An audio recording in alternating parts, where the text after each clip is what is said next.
సిరాజ్ కేసులో సంచలన విషయాలు బయటకొస్తున్నాయి. ఉగ్రకుట్ర మూలాలు విదేశాలకు విస్తరించాయని గుర్తించారు. దీంతో ఎన్ఐఏ ఈ కేసుపై దర్యాప్తు ముమ్మరం చేసింది. గజ్వా ఈ హింద్ పేరుతో దేశవ్యాప్తంగా బాంబు పేలుళ్లకు స్కెచ్ వేసినట్టుగా గుర్తించారు. హైదరాబాద్కు చెందిన ఇమ్రాన్ అక్రమ్ ఒమన్ నుంచి డబ్బులు పంపించారని తేలింది. అహిం పేరుతో గ్రూప్ క్రియేట్ చేసి పేలుళ్లకు కుట్ర చేశారని తెలిపారు. వరంగల్, ఉత్తరప్రదేశ్, ఢిల్లీ, ముంబైకు చెందిన పలువురు ఈ గ్రూప్లో ఉన్నట్లు చెబుతున్నారు.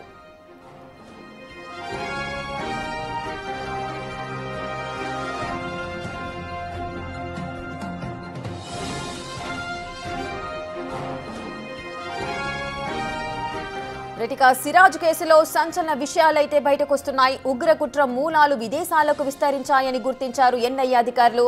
ఈ కేసుకు సంబంధించిన పూర్తి డీటెయిల్స్ మా ప్రతినిధి సురేష్ అందిస్తారు. సురేష్,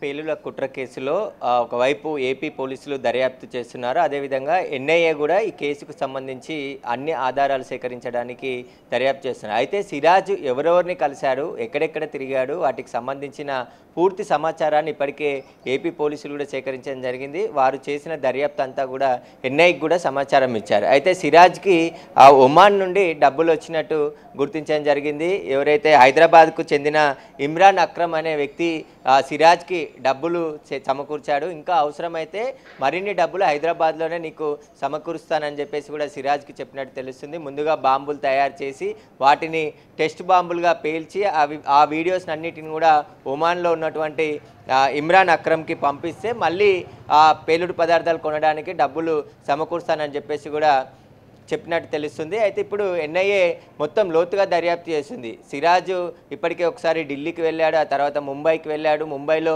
ఎవరెవరిని కలిశారు, ఢిల్లీలో ఎవరెవరిని కలిశారు, అదేవిధంగా తెలంగాణలో ఉన్నటువంటి వరంగల్లో కూడా ఫర్హాన్ అనే వ్యక్తిని కూడా కలిసి అక్కడ ఒక గ్రూప్ని ఏర్పాటు చేసుకొని మొత్తం 50 మందితో ఒక టీంని ఏర్పాటు చేసుకొని వీరంతా ఉగ్రవాదులుగా మారి దేశంలో పేలుళ్లకు వ్యూహరచన చేయాలని చెప్పేసి కూడా వారికి ఆదేశాలు వచ్చినట్టు తెలుస్తుంది. దాంట్లో భాగంగానే సిరాజ్ మొత్తం ఎవరెవరిని ఇప్పటివరకు కలిశారు, వాటికి సంబంధించిన పూర్తి ఆధారాలు దర్యాప్తు బృందం ఇప్పటికే సేకరించడం జరిగింది. ఆయన వాట్సాప్ గ్రూప్స్ కావచ్చు, అదేవిధంగా సోషల్ మీడియా అకౌంట్స్కి సంబంధించి ఏ సమాచారాన్ని డిలీట్ చేశారు, వాటికి సంబంధించిన సమాచారం మొత్తం రీట్రీవ్ చేసే పనిలో పోలీసులు ఉన్నారు. ఇక సిరాజ్కి సంబంధించి ఆయనకి ఎవరెవరు ఇంకా సహకరించారు, ఈ గ్రూప్ అంతా అహిం పేరుతో గ్రూప్ ఏర్పాటు చేసుకొని ఆ ఉగ్రవాదుల పట్ల ఆకర్షితులు ఉండే యువకులందరినీ కూడా ఒక చోటికి చేర్చి వారందరి చేత పెద్ద విధ్వంసానికే కుట్ర పడినట్టుగా పోలీసులు గుర్తించడం జరిగింది. అయితే ఢిల్లీలో షాబాజ్ అదేవిధంగా జిషాన్ ఇద్దరిని కలిసేందుకు సిరాజ్ ఢిల్లీ వెళ్ళాడు. కానీ ఢిల్లీ వెళ్ళిన అప్పటికే వాళ్ళిద్దరు కూడా విదేశాలకు వెళ్ళిపోయినట్టు చెప్తున్నారు. కాబట్టి వాళ్ళని కలవకుండానే తిరిగి మళ్ళీ హైదరాబాద్కు వచ్చినట్టు తెలుస్తుంది. అయితే ఢిల్లీకి చెందిన ఇద్దరు కూడా ఇప్పుడు దేశం విడిచి వెళ్ళిపోయినట్టు ఎన్ఐఏ గుర్తించింది. అయితే ఇక ఢిల్లీకి, ముంబైకి ఎన్నిసార్లు వెళ్ళాడు, ఇప్పటికే 2 సార్లు వెళ్ళినట్టు పోలీసులు గుర్తించారు. గతంలో ఇంకా ఎన్నిసార్లు వెళ్ళుంటాడు, వాటికి సంబంధించిన పూర్తి వివరాలను కూడా పోలీసులు రాబడుతున్నారు. ఇటు ఎన్ఐఏ కూడా దర్యాప్తు చేస్తుంది. అయితే ముంబైలో అద్నాత్ ఖురేషి, దిల్షాన్, మహిమ్ షైక్, జసీర్, అదేవిధంగా షాజాజ్, అమీర్ అన్సారీ మరికొందరిని కూడా సిరాజ్ ముంబైలో కలిసినట్టుగా ఇప్పటికే పోలీసులు గుర్తించడం జరిగింది. ఇక వరంగల్ జిల్లాకు చెందిన ఫర్హాన్ని కూడా ఎన్ఐఏ అధికారులు అదుపులోకి తీసుకున్నారు. మొత్తం ఆన్లైన్ ద్వారానే, ఎందుకంటే ఇన్స్టాగ్రామ్ అదేవిధంగా ChatGPT ఇలాంటి సోషల్ మీడియా అకౌంట్స్ ద్వారా ఎప్పటికప్పుడు సమాచారం తీసుకొని వారితో టచ్లో ఉన్నట్టు